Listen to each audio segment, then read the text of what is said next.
नमस्कार। न्याय मंच में एक बार फिर आप सभी का स्वागत है। जैसा कि हम जानते हैं, भारत की न्याय प्रणाली यानी कि लीगल सिस्टम में अधिकतर मुकदमे या तो दीवानी यानी कि सिविल होते हैं या फौजदारी यानी कि क्रिमिनल केसेस होते हैं। और जहां बात होती है क्रिमिनल केसेस की, फौजदारी मुकदमों की, तो उनका एक महत्वपूर्ण अंग होता है बेल यानी कि जमानत। जमानत भी आमतौर पर दो तरह की होती है, रेगुलर बेल और एंटीसिपेटरी बेल यानी कि अग्रिम जमानत। अग्रिम जमानत के विषय पर ही और अधिक बातचीत करने के लिए हमारे साथ आज हमारे स्टूडियोज में मौजूद हैं श्री बीएस माथुर, पूर्व जिला एवं सत्र न्यायाधीश, श्री ब्रह्म सिंह जी और श्री सुनील दलाल, जो कि आप दोनों ही अधिवक्ता हैं। आप सभी का हमारे स्टूडियोज में बहुत बहुत स्वागत है। Thank you. ब्रह्म सिंह जी, मैं आपसे सबसे पहले ये प्रश्न पूछना चाहूंगा कि अग्रिम जमानत क्या चीज है आफ्टर ऑल? जहां किसी व्यक्ति को ये अंदेशा हो कि मैं किसी आपराधिक मुकदमे में गिरफ्तार हो सकता हूं जी, या उसके खिलाफ कोई आपराधिक मुकदमा दर्ज हो चुका है जी, उसमें कोई अरेस्ट बनती है, वो नॉन बेलेबल ऑफेंस है जिसमें as a matter of right उसको बेल नहीं मिलेगी जब वो गिरफ्तार होगा। तो इन सूरतों में वो अग्रिम जमानत के लिए हाई कोर्ट या सेशन कोर्ट में जाके अपना दरखास्त लगा सकता है। और ये पावर सिर्फ हाई कोर्ट और सेशन कोर्ट को ही दी गई है, उसको अग्रिम जमानत दी जा सकती है। अग्रिम जमानत गिरफ्तारी से पहले, जैसे ही वो गिरफ्तार होगा तो उसको वहीं पर गिरफ्तार करके जमानत पर छोड़ दिया जाएगा। सुनील जी, आमतौर पर ये देखा जाता है फिल्मों के अंदर, जैसे दिखा देते हैं कि कोई पुलिस वाले पहुंचे और उससे पहले ही कोई आदमी कागज लेकर के बैठा है और बहुत से लोग आते हैं ये पूछ करके कि जी क्या ऐसा संभव है कि हम पहले ही एक anticipatory bail, blanket anticipatory bail? बिल्कुल आशुतोष जी, तो क्या ये संभव है? नहीं, ये ऐसा संभव नहीं है। ऐसा सुप्रीम कोर्ट ने बालचंद के केस में कहा है कि जो एंटीसिपेटरी बेल का जो एक नोशन है वो एक मिसनोमर है। मिसनोमर से मेरा मतलब ये है कि कोई भी चीज अग्रिम जमानत ये नहीं है कि आप गिरफ्तार नहीं किए जाएंगे। गिरफ्तार तो किए जाएंगे आप। जो अग्रिम जमानत दी जाती है उसकी जो कंडीशन है वो यही है कि in the event of arrest, यानी कि जब आप गिरफ्तार किए जाएं तब आपको जो गिरफ्तार करने वाला इन्वेस्टिगेटिंग ऑफिसर है या कोर्ट जहां पर आप पेश किए गए हैं, कोर्ट आपको उस जमानत लेकर छोड़ देगी। तो अग्रिम जमानत का मतलब सिर्फ यही है कि जब आप गिरफ्तार होंगे तब आप तुरंत तभी बेल देकर छोड़ दिए जाएंगे। माथुर साहब, आप कुछ बताना चाहते हैं? इस जो अभी बताया आपको, उसके अलावा अगर किसी केस में जी आदमी को ये लगता है कि इसमें अप्रीहेंशन है उसको अरेस्ट होने की, तो वो जो है ना, उसको केस एफआईआर रजिस्ट्रेशन जरूरी नहीं है उससे पहले, और बाद में भी एफआईआर के बाद में भी अग्रिम जमानत हो सकती है। सिर्फ उसकी कंडीशन यही है कि वो उसको एक एप्रीहेंशन है कोर्ट में, उसको एप्रीहेंशन है, अंदेशा होना उसको होना चाहिए कि वो अरेस्ट हो सकता है, और उसको कोर्ट को कन्विंस करना पड़ेगा कि ये yes he has a good ground for apprehension of arrest. मेरा अगला प्रश्न आप ही से था इसी विषय पर कि आमतौर पर अगर कोई व्यक्ति आपके पास आता है, आप जज रह चुके हैं, तो जब जज की कुर्सी पर बैठा हो कोई व्यक्ति, तो जज के सामने क्या ऐसे कंसिडरेशन होते हैं, क्या चीजें देखी जाती हैं जिसके लिए अग्रिम जमानत दी जाती है? सबसे पहला कंसिडरेशन होता है कि उसमें yes there is apprehension of arrest. जी, मतलब जेन्युइन वाकई आपराधिक मुकदमा इस प्रकार का है जिसमें उसके फंसे होने की उम्मीद है? नहीं, वो अगर जेन्युइन मुकदमा है, उसकी एप्रीहेंशन है उसको अरेस्ट होने की। दूसरा उसमें उसको he has to make out a ground, yes there is apprehension, और he has cogent reasons for believing it actually. अगर एफआईआर अगर रजिस्टर्ड नहीं हुई है, अगर एफआईआर रजिस्टर्ड है तो उसमें तो केस उसके सामने आ गया क्या केस है। अगर एफआईआर रजिस्टर्ड नहीं है तब भी ही can come to the court, और वो जो है ना इस ग्राउंड पर कि मेरे खिलाफ मेरे को ये अंदेशा है, और वो कोर्ट को बताएगा कि ये कारण है जिसके कारण मेरा अंदेशा है, और कोर्ट को अगर वो ठीक लगता है तो कोर्ट उसको कोर्ट ये अपने आप को सेटिस्फाई करती है कि एक तो मुकदमा है, दूसरे इस व्यक्ति को अंदेशा है इसमें अरेस्ट होने का, और तीसरे इस व्यक्ति को अरेस्ट करने से कोई फायदा नहीं होगा, या इसको ऐसे कोई ग्राउंड्स हैं कि जिसपे जमानत दी जानी चाहिए। सुनील जी, आप देखिए, मैं उसमें ये ऐड ऑन करना चाहता था आशुतोष जी कि उसमें एक वर्डिंग्स यूज की गई हैं सेक्शन 438 सीआरपीसी में, that the person has to reasons to believe कि कुछ ऐसे कारण होने चाहिए जिससे उसको लगे तभी सुप्रीम कोर्ट ने बार बार कहा है कि ये ब्लैंकेट एंटिसिपेटरी बेल नहीं दी जा सकती है। अगर एफआईआर नहीं है, ये ठीक है कि एफआईआर ना होने की सूरत में भी आप कोर्ट में जा सकते हैं, कह सकते हैं कि मेरे पास ये कारण है जिनसे मुझे लगता है कि एक ऐसे ऑफेंस में जो मैंने नहीं किया है या जिसमें मेरी इन्वॉल्वमेंट दर्शाई जा रही है, विच और वो कॉग्निजेबल ऑफेंस है जिसमें कि मेरी गिरफ्तारी हो सकती है बिना किसी वारंट के, तो उस केस में लेकिन वो रीजंस जो टू बिलीव हैं वो बहुत स्ट्रांग होने चाहिए और बहुत ही ऐसे होने चाहिए जिनसे लगे कि ये इस व्यक्ति की जो अरेस्ट है वो इमिनेंट है और हो सकती है। जी ब्रह्म सिंह जी, ये बताएं कि ये क्या पूरे भारतवर्ष में हर जगह पर कोई भी व्यक्ति कहीं पर भी किसी भी कोर्ट में जाकर के ले सकता है ये एंटिसिपेटरी बिल? आशुतोष जी, ऐसा तो नहीं है किसी भी कोर्ट में ले सकता है जी, लेकिन जहां हाई कोर्ट या कोर्ट की सेशन जज की बात कहें, उनकी जो पावर्स है, डिस्क्रिशनरी पावर्स है, बड़ी वाइड पावर्स हैं जी, in respect of grant of anticipatory bail और not to grant anticipatory bail जी। सबसे पहले तो उसका जो क्षेत्राधिकार, जिस कंसर्न पुलिस स्टेशन में एफआईआर दर्ज हुई है या जहां से वो एप्रीहेंड कर रहा अपने अरेस्ट को, यहां से गिरफ्तारी होती है, क्षेत्राधिकार उसी कोर्ट का बनता जी। लेकिन जनरली जो प्रैक्टिस में देखा गया है वो ये देखा कि जहां पर व्यक्ति रहता है जी, माना मुकदमा दर्ज हुआ यूपी में जी, रहता है दिल्ली में, तो दिल्ली कोर्ट को भी अप्रोच कर सकता है, दिल्ली कोर्ट भी उसकी बेल को कंसीडर कर सकती है। यूपी का जहां आपने बात करी, तो यूपी के मुतालिक कहा भी ये जाता है कि यूपी के अंदर एंटिसिपेटरी बेल का प्रावधान नहीं है, तो उसके बारे में हम थोड़ा सा प्रकाश डालिए और किन किन स्टेट्स में और नहीं है। ये अधिकार जो एंटिसिपेटरी बेल लेने का उत्तर प्रदेश और उत्तराखंड में नहीं है जी। 26 नवंबर 1975 को इस प्रोविजन को वहां पर ओमिट कर दिया गया था। अच्छा, था क्या कि यूपी में कुछ क्राइम रेट ज्यादा बढ़ा और जो क्रिमिनल्स थे वो इधर उधर से करके बेल उसमें लेने लगे, अच्छा, जिससे लॉ एंड ऑर्डर की स्थिति पर थोड़ा सा इफेक्ट पड़ रहा था, तो इसलिए इस प्रोविजन को वहां ओमिट कर दिया गया। ओके। लेकिन साथ साथ मैं ये भी बताना चाहूंगा कि अगर स्ट्रांग ग्राउंड्स हैं जी, कोई झूठे मुकदमे में फंसाया जा रहा, उसको गिरफ्तारी का अंदेशा है, तो उसको ऐसा नहीं है कि वहां पर कोई अधिकार नहीं है। वहां पर हमारे संविधान के अनुच्छेद 226 में 226 में जी वो रिट पिटीशन फाइल कर सकता है हाई कोर्ट में। अच्छा। और हाई कोर्ट उन स्थितियों में उसके रिट पिटीशन में जो आर्टिकल 226 में by exercising its extraordinary jurisdiction and vastness of the power, जो एंटिसिपेटरी बेल का रिलीफ है जो अदर स्टेट्स में एक स्टैट्यूटरी राइट आदमी का बन जाता है, वो वहां पर रिट पिटीशन में उसको रिलीफ ग्रांट कर सकती है हाई कोर्ट। अच्छा। और हाई कोर्ट के साथ साथ जैसा कि इलाहाबाद की बात करूं, क्योंकि उनका हाई कोर्ट इलाहाबाद पड़ता है उत्तर प्रदेश वालों को, तो इलाहाबाद हाई कोर्ट का ही वहां पर एक केस है जिसमें उन्होंने ये कहा कि ये पावर्स डिस्ट्रिक्ट जज को भी हैं, डिस्ट्रिक्ट जज दूसरे तरह से उस पावर को एक्सरसाइज कर सकता है। अच्छा। अगर एक व्यक्ति सरेंडर करता है जी, कस्टडी में ले लिया जाता है जी, अपने केस को प्रूव करता है, तो डिस्ट्रिक्ट जज को उसकी बेल एप्लीकेशन को सेम डे सुनने की पावर है और सेम डे सुनने में उसको इंटरिम रिलीफ दे सकता है। भाई फिलहाल तुमको इंटरिम बेल पे छोड़ा जाता है, इन बिटवीन जो है नोटिस कर देंगे पुलिस को, प्रोसिक्यूटर को, आगे सुन लिया जाएगा। पर उसको अग्रिम जमानत ना कह के उसको एक सिमिलर रिलीफ है। दूसरा मैं और आपको बताना चाहूंगा कि ये प्रोविजन जी जो एक हमारे यहाँ स्पेशल एक्ट है, schedule caste and schedule tribe prevention of atrocities act 1989 जी, अगर कोई offence schedule caste and schedule tribe prevention of atrocities act के अंदर दर्ज होता है जी, तो उसमें भी ये प्रोविजन एप्लीकेबल नहीं है, जो उसमें मुलजिमा उनको ये बेनिफिट नहीं मिलेगा। अच्छा। सुनील जी, अभी हम बात कर रहे थे क्षेत्राधिकार की, तो कई बार ऐसा भी देखा गया है कि मुकदमा दर्ज हुआ सपोजिंग आसाम में या कलकत्ते में दर्ज हुआ और लोग जो हैं दिल्ली से या बॉम्बे से या चेन्नई से एंटिसिपेटरी बेल लेकर के बैठ जाते हैं, तो ये कहां तक सही है? ये इसलिए सही है क्योंकि जो सेक्शन 438 काम करता है, जो उसकी लैंग्वेज है वो एप्रीहेंशन पे बेस्ड है कि जब भी आपको एप्रीहेंशन है, अगर आपको एप्रीहेंशन है कि आपके खिलाफ मुकदमा आसाम में दर्ज हो गया है और जबकि आप कभी आसाम गए नहीं हैं या आप कभी यूपी नहीं गए हैं, तो उस सूरत में आप दिल्ली, अगर आप दिल्ली के निवासी हैं या आप कहीं के भी निवासी हैं, तो आप उसी जुरिस्डिक्शन की कोर्ट को, सेशन कोर्ट को जब अप्लाई करते हैं, तो आप जब ये बताते हैं कि देखिए मैं कभी आसाम गया नहीं या मेरी इन्वॉल्वमेंट इस तरह से पॉसिबल नहीं है, तो जो लोकल कोर्ट है आपकी, वो आपको एक एंटिसिपेटरी दे सकती है फॉर ए लिमिटेड पीरियड। अच्छा। ताकि आपको उस लिमिटेड पीरियड में उस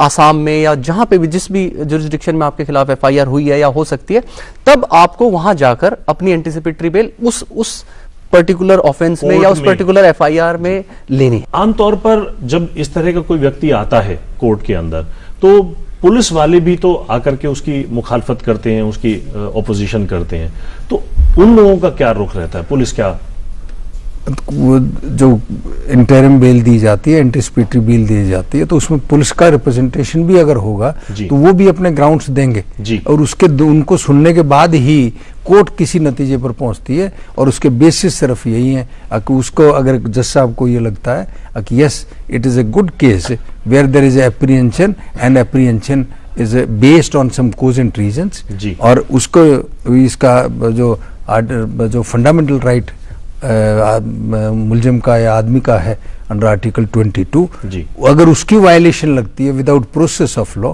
तो court has all powers to grant him interim anticipatory. जैसा कि माथुर साहब ने बताया, मैं उसी को आगे बढ़ाते हुए कहूंगा कि जो आपने कहा कि मुखालफत जो पुलिस करती है, पुलिस मुखालफत बेसिकली इसलिए करती है कि उनका केस होता है कि अभी केस जो है इनिशियल स्टेज पर है, इन्वेस्टिगेशन अभी शुरू हुई है और उनको कस्टोडियल इंटरोगेशन की जरूरत है। जैसे कि किसी ऑफेंस में उनको कोई एविडेंस चाहिए, जैसे कि वेपन ऑफ ऑफेंस उनसे रिकवर करना है, तो वो सारे जो आधार हैं एक प्रोसिक्यूशन के या इन्वेस्टिगेटिंग ऑफिसर के या पुलिस ऑफिसर के, वो ही बेसिस बनते हैं जो उसकी अपोजिशन करते हैं एंटिसिपेटरी बेल के। ब्रह्म सिंह जी, हम अभी बात कर रहे हैं जैसे एंटिसिपेटरी बेल की, अग्रिम जमानत की, तो अभी हमने बात की थी कि मुकदमा दर्ज हो या होने वाला हो। अगर सपोजिंग मुकदमा दर्ज होने वाला हो या अभी दर्ज ना हुआ हो, तो ऐसी सूरतों में क्या होता है?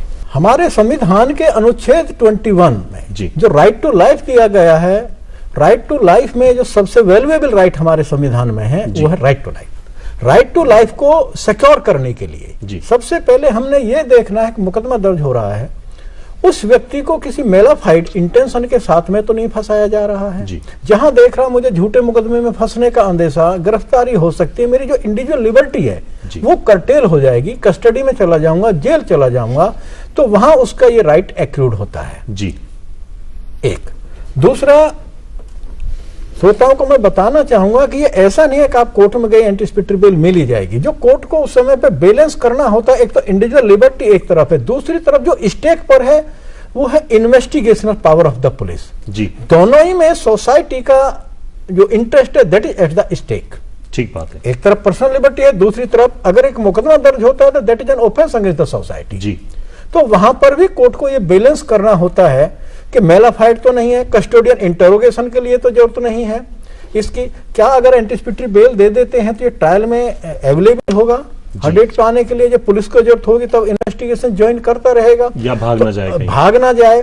उसका फिर ये भी ट्रैक रिकॉर्ड देखते हैं कि इसका कोई क्रिमिनल रिकॉर्ड तो पहला नहीं है कि एक हैबिचुअल ऑफेंडर तो नहीं रहा है। तो ये सारे कंसिडरेंस को बैलेंस करते हुए ही ये पावर्स एक्सरसाइज की जा सकती है और कोई व्यक्ति उसका फायदा भी ले सकता है। एक हैबिचुअल क्रिमिनल है, रोजाना चोरी करता है, डकैती करता है और कोई जुर्म करता है, ऐसे लोगों के लिए एंटिसिपेटरी बेल का वो नहीं बना हुआ है। क्यों? They peoples are menace to the society. तो सोसाइटी का जो इंटरेस्ट है वो भी बैलेंस करना होता है। माथुर साहब, आमतौर पर यह भी देखा गया है कई बार कि कोर्ट ये कहती है कि मुकदमा क्योंकि अभी दर्ज नहीं है इसलिए एंटिसिपेटरी बेल तो नहीं दी जा सकती, लेकिन अगर मुकदमा दर्ज भी हो तो मुकदमा दर्ज करने से पहले पुलिस वाले आपको नोटिस दे देंगे। इसके बारे में थोड़ा सा बताइए। पहली कंडीशन तो इसकी ये है कि मुकदमा आपके खिलाफ कोई मुकदमा नहीं है और है एफआईआर नहीं है तब भी आपकी एंटिसिपेटरी बेल हो सकती है। और अगर मुकदमा है, एफआईआर रजिस्टर्ड हो चुकी है तब भी हो सकती है। उसमें कोर्ट को फिर मैं दोबारा इस बात के लिए आपको बताना चाहूंगा कि जब तक कोर्ट को ये नहीं लगेगा कि ये इसमें जेन्युइन रीजंस हैं और ये इसको अरेस्ट होने की संभावना हो सकती है, अरेस्ट हो सकता है और इसके अरेस्ट होने के ये झूठा मुकदमा फंसाया जा सकता है, तो उसमें कोर्ट उसको कंडीशन दे देती है और कंडीशनल एंटिसिपेटरी बेल दे देती है कि बिफोर अरेस्ट आप इनको 1 हफ्ते का 2 हफ्ते का नोटिस देंगे और उसके बाद आप इसको अरेस्ट करेंगे। ब्रह्म सिंह जी, एंटिसिपेटरी बेल आमतौर पर मुकदमा दर्ज होने की सूरत में, या हमने जैसे बात करी ऐसा होता है, कई बार कुछ रोचक तथ्य भी हो जाते हैं या कई रोचक स्थितियां भी पैदा हो जाती हैं कोर्टों के अंदर। मुझे याद पड़ता है कि एक मुकदमा ऐसा हुआ था कि जिसके अंदर एक जज के आगे, जज साहब के आगे मुकदमा चल रहा था और मुवक्किल को जज साहब ने कहा कि हम तुम्हें अरेस्ट कर लेंगे, अगर तुमने ये नहीं किया तो हम तुम्हें अरेस्ट कर लेंगे। क्या ऐसी सूरत में भी कोई एंटीसिपेटरी बेल के लिए प्रावधान है? देखिए आशुतोष जी, सबसे पहले जो एंटीसिपेटरी बेल का जो प्रोविजन है वो एप्लीकेबल है उस शर्त में है कि जब व्यक्ति गिरफ्तार नहीं हुआ है। जी। जहां कोर्ट कहती है कि हम तुम्हें गिरफ्तार कर लेंगे, वो तो अब उसमें डिपेंड करता है कि वो ऑफेंस क्या है। जी। कंटेम्प्ट ऑफ कोर्ट है, स्थिति डिफरेंट है जी। और कोई ऐसा ऑफेंस कर रहा है जिससे न्याय प्रक्रिया में दखल जा रहा है, उसके लिए कोई ऑफेंस आईपीसी में बनता है जी, तो उसके लिए एंटीसिपेटरी बेल का प्रोविजन है, उसका प्रोविजन इन्वेस्टिगेशन का भी डिफरेंट जी। ऐसा नहीं है कि अरेस्ट, जैसे कि अभी आप थोड़ी देर पहले कह रहे थे कि वो नोटिस दे देती है जनरली कोर्ट जी, तो एक तरह से उसको नोटिस होगा कि हम तुमको इसमें अरेस्ट कर लेंगे, उसको एप्रीहेंशन होगी, मुझे गिरफ्तार किया जा सकता है जी। उस स्थिति में वो एंटीसिपेटरी बेल के लिए अप्लाई कर सकता है, और वो अपनी बोनाफाइड प्रूव करता है और on the part of prosecution mala fide prove करता है तो उसको बेल मिल सकती है जी। जनरली जो कहा आपने अभी थोड़ी देर पहले, आप कह रहे थे थोड़ा सा और मैं उसमें अपना व्यू जोड़ना चाहूंगा कि 7 दिन का कोर्ट नोटिस दे देती है, मुकदमा दर्ज होता है। एक तो यह है कि मुकदमा दर्ज होना उसके लिए कोई कंडीशन नहीं है एंटीसिपेटरी बेल के, लेकिन मुकदमा दर्ज होने पे भी कोर्ट का भी मैंने हजारों बार, सैकड़ों बार देखा है, कोर्ट उसमें 7 दिन के नोटिस को ऑर्डर कर देती है कि जब आपको गिरफ्तार करेगा पुलिस आपको 7 दिन का, 6 दिन का जो भी है पीरियड नोटिस दे देंगे। नोटिस में कभी केस दर्ज होने के बाद भी ऐसी स्थिति होती है कि उसको गिरफ्तारी के लिए material sufficient police file record पर नहीं होता। अगर ऐसी एविडेंस कोई आती है जी, तो आइए उसको एडवांस में ये बताएगा भी हम तुम्हें गिरफ्तार करने जा रहे हैं, तो फिर वो अपने इस राइट को एक्सरसाइज कर सकता है, कोर्ट में जाए और 438 में एंटीसिपेटरी बेल का पिटीशन चाहे हाई कोर्ट में लगाए, सेशन कोर्ट में लगाए। ठीक है सुनील जी। देखिए आशुतोष जी, जो अभी आपने मेरे को स्थिति बताई है वो स्थिति कब से आनी शुरू हुई है वो मैं आपको बताना चाहता हूँ। एक 2005 में अमेंडमेंट आई थी 438 में, जिसमें 438 1B इंसर्ट किया था और वो ये है कि जब एंटीसिपेटरी बेल एप्लीकेशन किसी कोर्ट के सामने आएगी तो कोर्ट आपको इंटरिम एंटीसिपेटरी बेल देगी और उसके बाद नोटिस करेगी प्रोसिक्यूटर को और पुलिस ऑफिसर को अपने फैक्ट्स रखने के लिए, ताकि और उसको एक तारीख देगी आपको final disposal of that anticipatory bail.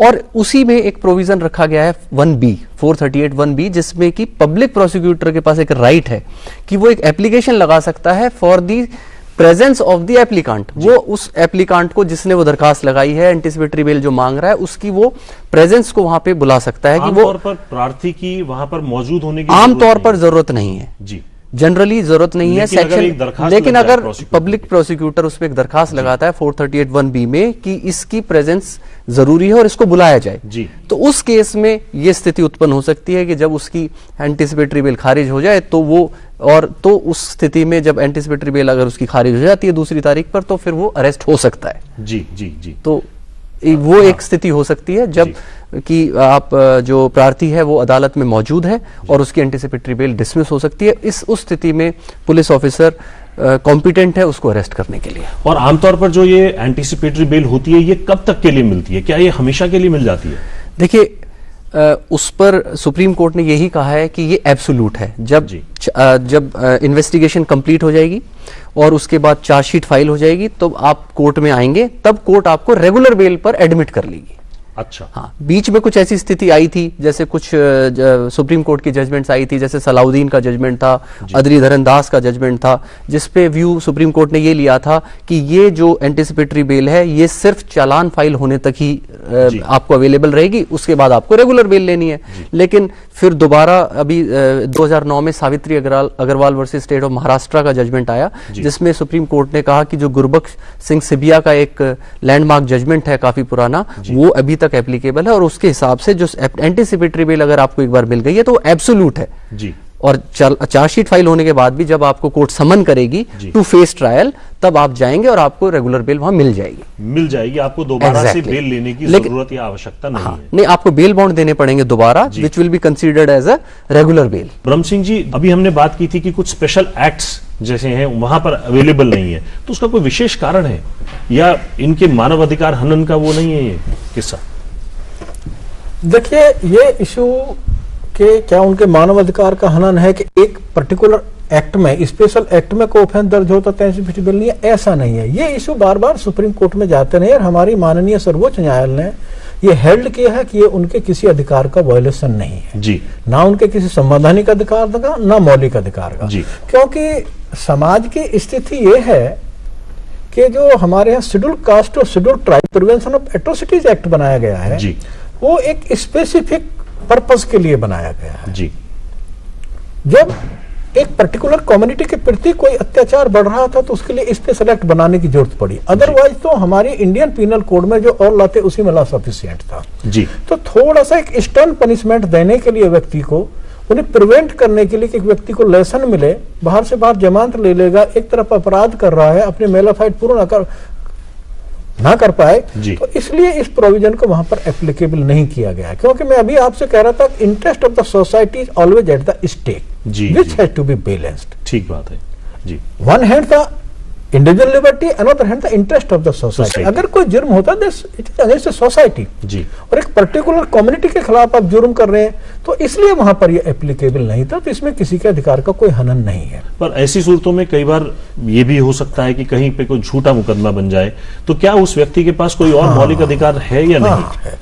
उसके लिए मैं आपको बताना चाहूंगा कि अगर किसी व्यक्ति के खिलाफ कोई झूठा मुकदमा दर्ज होता है जी, इतनी वास्ट अधिकार उसके पास है। एक धारा हमारे क्रिमिनल प्रोसीजर कोड, ये आपराधिक दंड प्रक्रिया संहिता की 482 है जी। 482 में इतनी वास्ट पावर्स हाई कोर्ट को दी गई हैं जी, कि जिसमें कोई व्यक्ति अगर किसी के खिलाफ मुकदमा दर्ज होता है, चाहे वो किसी भी एक्ट के तहत है, schedule caste schedule tribe act के अंदर है और किसी एक्ट के तहत है, तो वो हाई कोर्ट का दरवाजा खटखटा सकता है कि मेरे खिलाफ ये झूठा मुकदमा, इस मुकदमे को क्वेश किया जाए, चाहे वहां पर अग्रिम जमानत का प्रावधान है या नहीं है जी, जी। चाहे वो स्टेट ऑफ यूपी हो, चाहे कोई स्पेशल एक्ट हो, और उस स्थिति में हाई कोर्ट को इनहेरेंट पावर्स हैं। इनहेरेंट पावर्स में हाई कोर्ट उसकी अरेस्ट भी स्टे कर सकती है, उसको बहुत सारे प्रोटेक्शंस ग्रांट कर सकती है, अगर आप सेटिस्फाई कर देते हैं हाँ ये बिल्कुल मेलाफाइड है, मेरे खिलाफ झूठा मुकदमा है, कोई सबूत नहीं है, तो उस स्थिति में उसके पास वो अधिकार मिल जाता है उसको।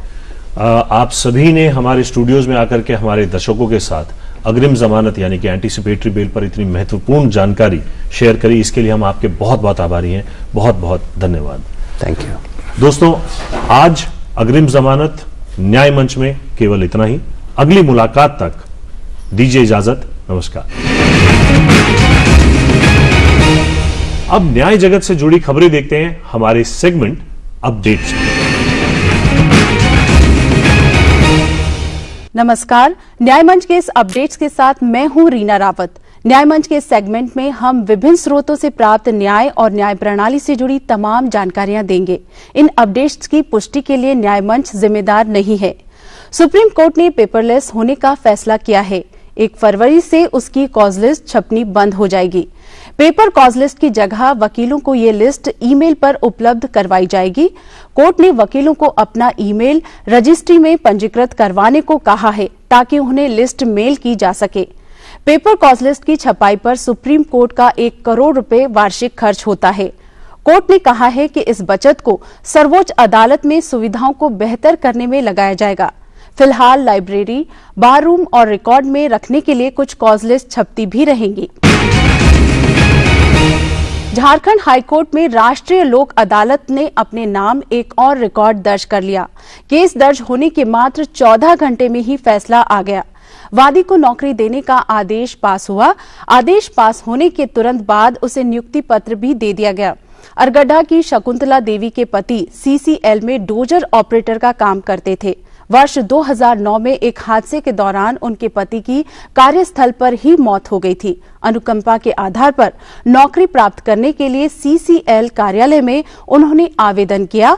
काफी प्रयासों के बाद उन्हें सफलता नहीं मिली। इसके बाद उन्होंने हाईकोर्ट में याचिका दायर की। इस याचिका पर सुनवाई हो रही थी और मामला लंबित था। जब इस मामले को लोक अदालत में पेश किया गया तो तुरंत निर्णय लेते हुए लोक अदालत ने वादी को नियुक्ति पत्र देने का आदेश दिया। न्यायपालिका एक ऐसा सिस्टम बनाने की दिशा में काम कर रही है जिसमें देश में न्याय देने की समूची व्यवस्था का चेहरा बदला जा सकता है। हाईकोर्ट्स के टॉप जजेस किसी भी मुकदमे के निपटारे की समय सीमा 3 से 5 साल तक तय करने के प्रस्ताव को अंतिम रूप देने में जुटे हुए हैं।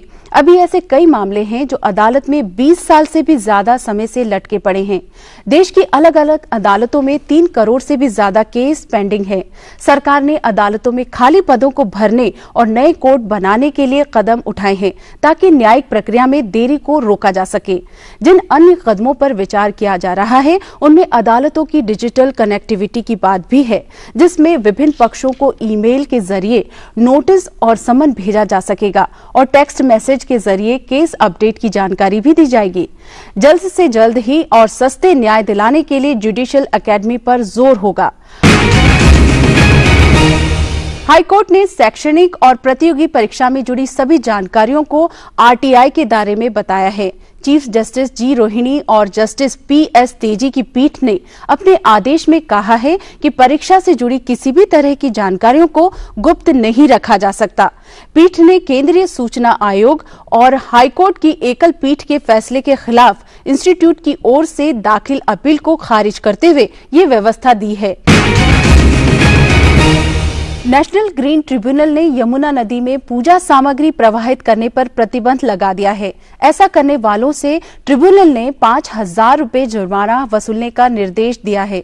ट्रिब्यूनल के अध्यक्ष जस्टिस स्वतंत्र कुमार की अध्यक्षता वाली पीठ ने यमुना नदी और दिल्ली प्राकृतिक नालों की संरक्षण की मांग को लेकर दाखिल याचिका पर यह फैसला दिया है।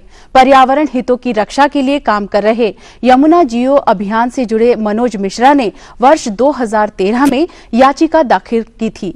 पीठ ने यमुना किनारे निर्माण कार्य पर भी रोक लगा दी है। केंद्र सरकार ने तंबाकू निषेध से जुड़े कानून में कई संशोधन करके उसे सख्त बनाने का फैसला किया है। इनमें लूज सिगरेट बेचने पर पाबंदी और तंबाकू युक्त पदार्थों को खरीदने की न्यूनतम उम्र सीमा को 18 से बढ़ाकर 21 वर्ष करने का फैसला किया है। ये प्रावधान भी रखा गया है कि अगर सार्वजनिक स्थानों पर कोई धूम्रपान करते हुए पकड़ा जाता है तो उस पर अभी के 200 रुपए की बजाय 1,000 रुपए का जुर्माना लगाया जाएगा। इसके अलावा होटल, रेस्टोरेंट और स्मोकिंग जोन में बदलाव भी किया जाएगा। दूसरे सार्वजनिक स्थानों की सूची को भी व्यापक बनाया जाएगा। दिल्ली की एक कोर्ट ने महिला को सास ससुर के मकान में रहने का अधिकार देने से इनकार कर दिया। कोर्ट ने कहा है कि सास ससुर की संपत्ति पर बहू का कोई हक नहीं है। बहू को सिर्फ उस संपत्ति के अधिकार है जो उसके पति के हैं और उसके पति का हिस्सा है। आज के अपडेट्स में बस इतना ही। नमस्कार।